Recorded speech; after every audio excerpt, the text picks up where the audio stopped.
Eu acho que é essa coisa assim do acreditar, né? Assim, acreditar que a vida é bela, que a vida vale a pena, assim, que a vida é luta, que a vida é engajamento, que a vida tem amor, que a vida tem alegria. Eu vejo isso tudo refletido nessa juventude.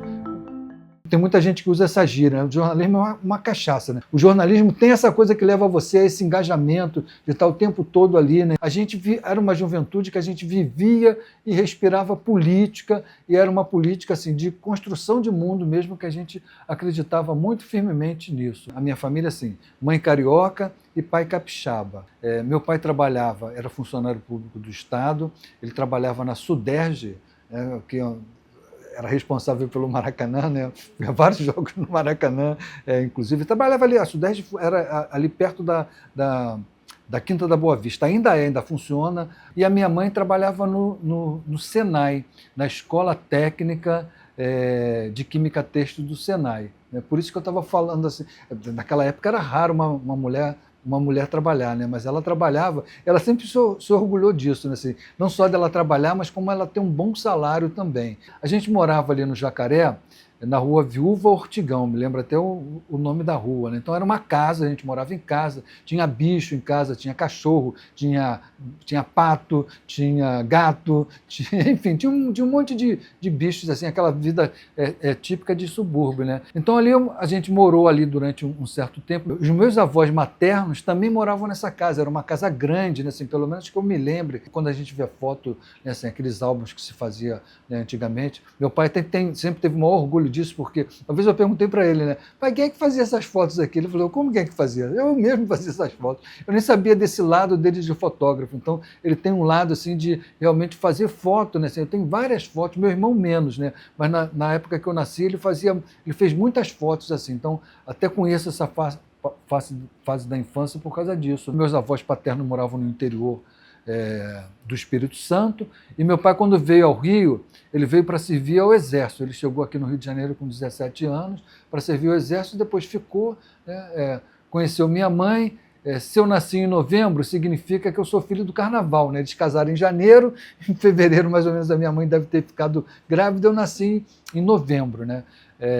Uma coisa curiosa também é porque, assim, apesar de ser classe média, o casamento deles saiu em um ou dois jornais, em uma ou duas colunas social de jornais da época, assim, jornais pequenos, né? Também não sei não me lembro qual era o nome de jornal, eu tenho até esses recortes em casa, né?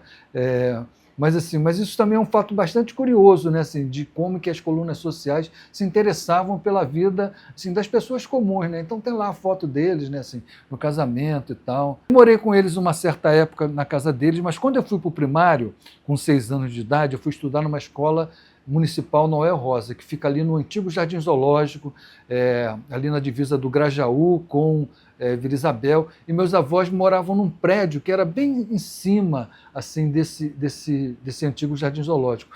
Com 9 para 10 anos eu passei a morar com eles em Vila Isabel, na rua Teodoro da Silva. Naquela época também, para você ingressar, eu fui aluno do Pedro II, né? Para você ingressar no Pedro II, hoje em dia é sorteio, na Escola Técnica Federal, se fazia prova. Assim, tinha concurso, então assim, já com 10 anos de idade, 9 para 10 anos de idade, se fazia concurso. Então eu fui fazer um cursinho preparatório.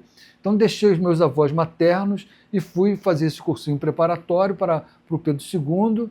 Fiquei lá com 11, 12, 13 anos, 14 anos, fiquei no Pedro II da Tijuca, e aí já estava morando com meus pais, né? Assim, como criança, frequentava muito Maracanã. Isso também é um outro aspecto assim, muito interessante, né? O Rio de Janeiro era uma outra coisa, assim, porque eu tinha 9 anos, 9, 10 anos, eu saía de Vila Isabel e ia para cá, ia estudar nesse cursinho preparatório que ficava no Grajaú, voltava para a casa dos meus pais, sozinho, né? Chegava em casa, assim, a minha mãe deixava os pratos feitos, né, em cima de uma panela com água, era em banho-maria, né? Não tinha micro-ondas, né? Então você esquentava a comida assim, né, com vapor de água, eu esquentava a minha comida, às vezes quando meu irmão estava em casa, eu esquentava o dele também, né? Segunda fase assim, da infância, eu já estava no Pedro II, gostava muito da escola. Peguei uma mudança importante no Pedro II, lembrei disso agora também, né? Isso também é muito interessante não sei se a gente pode dizer juventude, né? Mas enfim, assim, né? Do pré-adolescente, né? Que a gente usava gravata no período segundo. Eu aprendi a dar nó de gravata muito cedo, né? Mas essa coisa meio da rebeldia, ninguém gostava de usar a gravata aqui em cima fechadinha, todo mundo usava ela meio solta, né? Isso dava problema de disciplina, anotação na caderneta, porque tinha caderneta, né? O Pedro II, de repente, deixou de ser obrigatório o uso da gravata e se tornou opcional. Aí todo mundo, os meninos, né? Todos eles passaram a usar a gravata e apertar a gravata cá em cima, e a gravata bonitinha ali, fechadinha. Eu adorava química quando era criança, né? Assim, tinha aqueles brinquedinhos de o pequeno químico, não sei o quê, ficava fazendo aquelas misturas, né? Mas eu também, assim, apesar de muito jovem, descobri também. Eu gostava de ler muitos jornal. Meu jornal preferido era o Jornal dos Esportes. Lembrei disso agora também, né? O jornal era rosa, era um jornal rosa, né? Hoje em dia não tem mais o Jornal dos Esportes, mas eu gostava muito de ler notícias ali sobre futebol, principalmente sobre o meu time, o Vasco, né? E nessas coisas de leitura, eu acho que eu li em algum jornal que quem fazia escola técnica não precisava servir ao exército. Assim, você entrava direto, né, assim, na coisa da dispensa, né? Era eletrotécnica que eu acabei passando, e aí entrei, mas nem entrei para o primeiro semestre, eu entrei para o segundo semestre. Então, eu ia começar em agosto de 74, né, na Escola Técnica Federal. Então, antes disso, desde os 6 anos de idade, eu tocava violão. Eu comecei a tocar violão. Primeiro, quando eu morava com meus avós, eles queriam que eu estudasse violão clássico. Eu tocava Bach, Beethoven, tudo isso, lia partitura, né, assim. Então, dos 6 aos 9 anos, como eu morava nos meus avós, era um pouco isso, né? Mas quando eu fui para a casa dos meus pais, eu resolvi desbundar, né? E aí fui para aprender música popular brasileira, Tropicália, Jovem Guarda, aprender a cantar Roberto Carlos, que tudo mais vai para o inferno. A música do Caetano Veloso, que fez sucesso em 68, não é Proibido Proibir, não, aquela... Por que não? Por que não? Caminhando contra o vento, era a minha música preferida, uma letra imensa, né? Cantava aquilo. Meu pai não suportava ouvir, eu cantava aquilo horas, várias vezes sem parar. Quando eu passei para a escola técnica no segundo semestre, mas eu entrei para o Pedro II de São Cristóvão para fazer o ensino médio ali, eu fiquei de março a julho fingindo que frequentava o Pedro II. Eu saía de casa, depois voltava e ficava 4, 5 horas da tarde tocando violão. Eu não ia para a praia, mas era mais difícil para a praia, porque depois você voltava com areia e aí dava bandeira demais. Eu tinha uns 15 anos, E aí, assim, eu entrei para a escola técnica em agosto de 74, e a escola técnica naquele momento, como você tinha essa coisa de você ser dispensado, a escola das Forças Armadas, né, e ali você saía dispensado pela Marinha, o ensino médio eram 4 anos. Então eu fiz ali 15, 16, 17, 18. Eu entrei na universidade com 19 anos, entrei na UF com 19 anos de idade em 78. Tenho amigos até hoje da época da escola técnica, né? O Cláudio e o Petri, que a gente estudou junto ali, depois fomos fazer também jornalismo na UF, né? Os dois também se formaram. A gente também era um pouco diferente dessa questão mais tecnológica dentro dali do Cefet, porque a gente era o grupo que, assim, a gente estava no coral da escola técnica, a gente fazia música, a gente inventou de fazer um jornal que deu um problemão para a gente naquela época. A Escola Técnica Federal era um estabelecimento de segurança nacional, tinha uma lei para isso. Por isso que quando a gente criou um jornal de poesia, ou quando a gente ficava tocando violão no pátio, dava confusão para o grupo. A gente era um pouco meio que mapeado assim, para saber quem eram os subversivos, né? Tanto é que assim, você servia ali dentro, os caras da Marinha, né, estavam ali dentro, né? Assim, a gente estava em plena época de ditadura militar, queriam saber quem é que estava financiando, era um jornal de poesia, né? Mas, enfim, poesia engajada e tudo mais, né? A UF era à noite. Quando a gente entrou também na universidade, a gente já tinha uma universidade engajada politicamente, ainda mais da UF, assim, que era assim, diferente da UFRJ, que era um lugar onde a ditadura militar, com seus olheiros, colocavam muita lente fina, assim, na UF teve essa intenção assim, de uma base militante, de, digamos assim, né, fazer o seu trabalho de base, fazer o seu trabalho político na UF, porque era menos vigiado, era em Niterói, assim, não era uma universidade pequena comparada com a UFRJ. Então, quando a gente chegou na UF, assim, a gente já sentiu, né, esse clima de mobilização. Tinham vários jornais alternativos que circulavam lá na UF. Eu me lembro muito do Versus, que era um jornal muito encantador pela programação visual que ele tinha, né? Em 79, teve a luta pela anistia ampla, geral e restrita e pelo retorno também dos exilados. Tinham muitas passeatas também, né, assim, diferente talvez de 10 anos atrás, em 68, né? Tinham muitas passeatas com menos conflito. Eu não me lembro, assim, agora nesse momento eu não me recordo de ter passeatas com conflito. Eu era um jovem tímido, assim, eu acho que eu usava a arte, né, assim, me soltava. Isso também, a minha mãe também sempre me encarnou, né, porque ela dizia assim, o cara faz comunicação, mas não fala nada, é calado.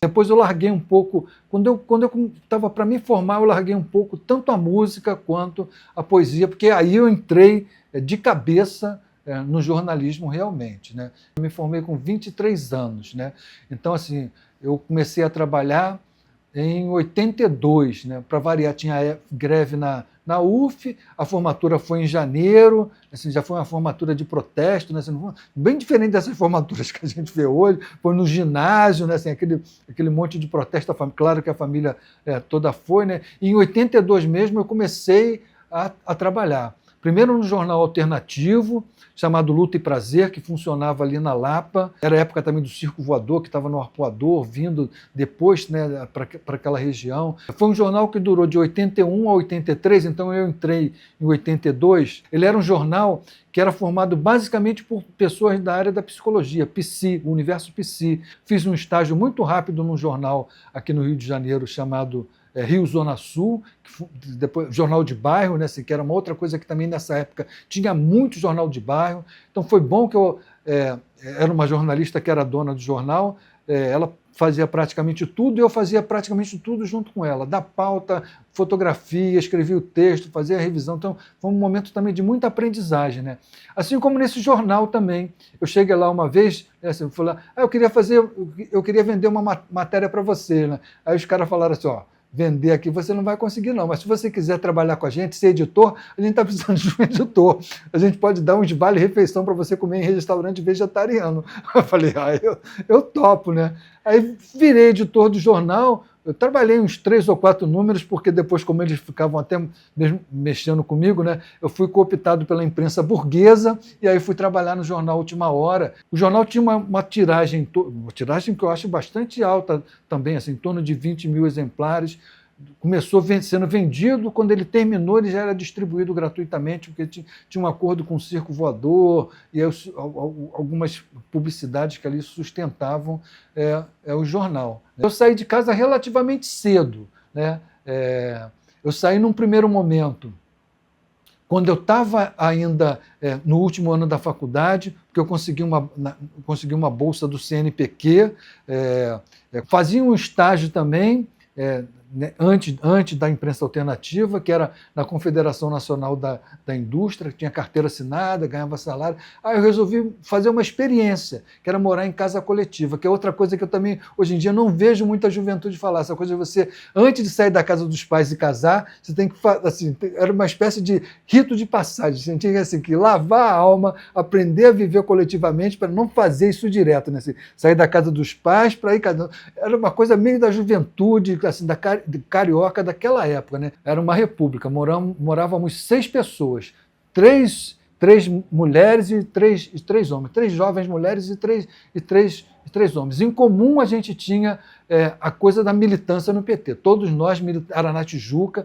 todos nós militávamos na Tijuca, no Morro do Borel. Era um momento de muita efervescência política. A gente estava vivendo assim os últimos momentos de derrubada da ditadura militar. Os protestos eram animados. Lembrei agora também assim, de uma música que a gente cantava e tinha aquela batucada, né? Vai acabar.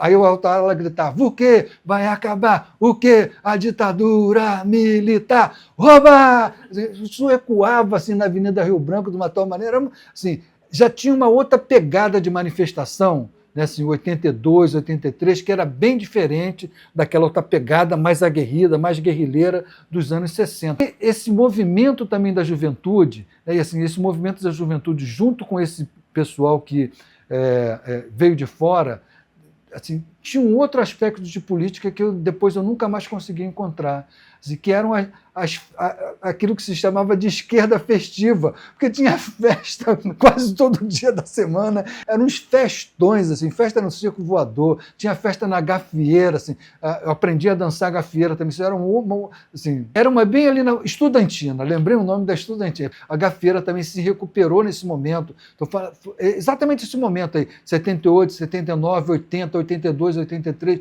assim, frequentar ali a Praça Tiradentes, o Circo Voador, que era um outro lugar também bastante interessante, né? E os jornalistas tinham um ponte também, pelo menos os jovens jornalistas, né?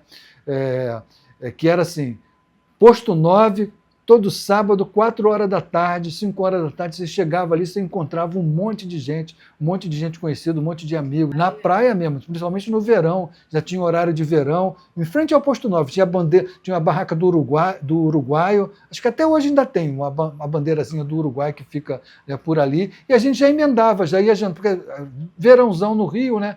Você ia jantar depois, chegava em casa 11, meia-noite, né? Mais adiante, né, assim, a gente passou a ter um ponte dos jornalistas, que era o Amarelinho na Cinelândia, o Lamas também, que era um outro lugar onde os jornalistas também sempre iam, né? Tem muitos anos que eu não frequento nenhum desses 3 lugares, nem o Posto 9.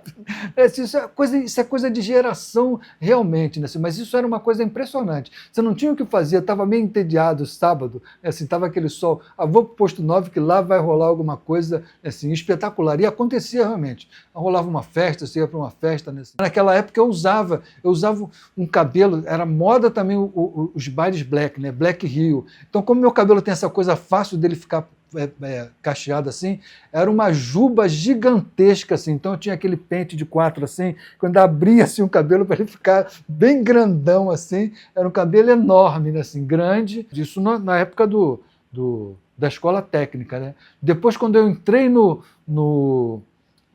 na universidade, eu acho que talvez assim, quando eu entrei no ciclo profissionalizante, eu acho, não sei porquê, mas eu passei a deixar a barba crescer. Mas eu usava bem aquilo que o Brizola chamava, né? Esses sapos barbudos do PT. Cobria a política e ia atrás teve uma época que eu era grudado no Brizola, né? Então assim, ia atrás do governador o tempo todo, era tênis, calça jeans e camiseta, assim, a gente não usava nem esse modelo de camisa aqui, muito menos camisa social, era camiseta mesmo. Eu morava em Santa Teresa, já estava em outro momento, assim, quer dizer, em outro momento assim, já estava trabalhando profissionalmente, mas também dividia a casa com outros 2 amigos, né, que somos amigos, né, até hoje. Depois dessa casa coletiva de 6 pessoas, fui morar com esses 2 amigos, até que depois meus pais tinham um apartamento em Santa Teresa, que eles tinham comprado, ele falou, quer morar lá? Eu falei, opa, quero, claro que eu quero, né? E aí fiquei morando lá, eu morei lá, acho que uns 4, 5 anos eu morei em Santa Teresa. Esse era outro lugar também assim, bastante interessante para a juventude daquela época, né? O bairro de Santa Teresa, que também, hoje em dia, ele se tornou um bairro internacionalizado, né? Mas naquela época ele era um bairro baratíssimo, né? Me lembrei disso assim agora também. Como eu trabalhava na Assembleia Legislativa, eu tinha esse privilégio de trabalhar de bonde. Eu descia no bonde, pegava o bonde de Santa Teresa, descia ali onde é a Petrobras, ia caminhando até a Assembleia Legislativa, aí fazia as matérias e tal. Acho que é uma questão que eu acho que faz parte do que a gente poderia dizer assim, com ser jovem, né? Assim, acreditar na vida, acreditar no engajamento, acreditar na transformação, acreditar que ele é um sujeito importante nas coisas que ele faz. Acho que isso não muda, né?